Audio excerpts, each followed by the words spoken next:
तो आप सभी का हमारे YouTube चैनल ज्ञान सुग्र कोचिंग क्लास में स्वागत है। पीछे हम लोग 4 तक विभाज्यता का नियम पढ़ लिए हुए थे। आज हम 5 से विभाज्यता के नियम के बारे में पढ़ेंगे।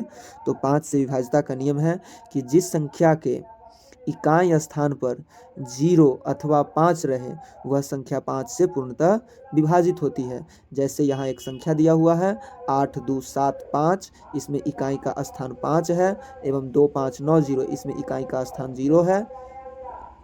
तो इसके इकाई स्थान पर 5 एवं 0 है, इसलिए 8275 और 2590 दोनों 5 से पूर्णतः विभाजित होगी। हम आशा करते हैं कि यह आप लोगों को समझ में आया होगा। तो चलिए आगे हम लोग बढ़ते हैं। 6 से विभाज्यता का नियम। 6 से विभाज्यता का नियम क्या है उसको देखिए। जो संख्या 2 और 3 दोनों से विभाजित होती है वह संख्या 6 से पूर्णतः विभाजित होती है। मतलब 6 का गुणनखंड 1 होता है 2 और 1 होता है 3। तो जो संख्या 2 से कटेगा और 3 दोनों से कट जाएगा वह संख्या 6 से भी कटेगा।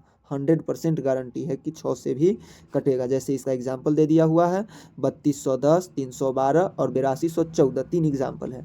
तो इसमें आपको 2 से विभाज्यता का नियम तो पता ही है कि संख्या के इकाई स्थान पर 0 2 4 6 अथवा 8 रहे तो इसको ये तीनों पूरा कर रहा है। और यहाँ पे देखिए 3 से विभाज्यता का नियम हम क्या सीखे थे बच्चों कि संख्या का जोड़ यदि 3 से विभाजित है तो वह संख्या भी 3 से विभाजित है। तो यहाँ पे संख्या का जोड़ इस संख्या में 3 और 2 5, 5 और 1 6, 6 और 0 6 हो रहा है। तो 6 में 3 से भाग लग जा रहा है, इसलिए यह संख्या 3 से भी कट जा रहा है। तो जब ये 3 से भी कट रहा है, 2 से भी कट रहा है, तो ये 6 से भी कटेगा। इसी तरीके से बाकी एग्जाम्पल भी हैं।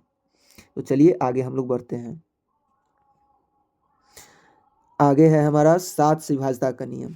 7 से विभाज्यता का नियम यह है कि अंतिम संख्या को 2 से गुणा कर बाकी बचे संख्या में से गुणनफल को घटाना है। घटाने के बाद बची संख्या 0 अथवा 7 के गुणज में आए तो वह संख्या 7 से पूर्णतः विभाजित होती है। जैसे एग्जाम्पल में एक संख्या लिया गया हुआ है 742। इसका अंतिम 2 अंक 2 गुना 2 बराबर 4 हुआ। बाकी बचा हुआ अंक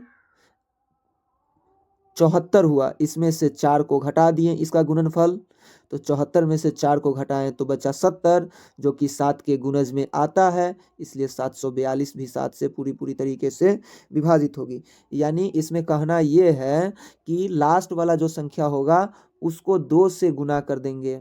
2 से गुना करने के बाद 2 को हम जब ले लिए हुए हैं तो 2 को छोड़ देंगे और बाकी संख्या जो बचा इसमें उसमें से संख्या के गुणनफल को घटा देंगे। और घटाने के बाद यदि 7 के पहाड़ा में आता है, 7 का गुणज में आता है, तो बस वह संख्या 7 से पूर्णतः विभाजित होगी।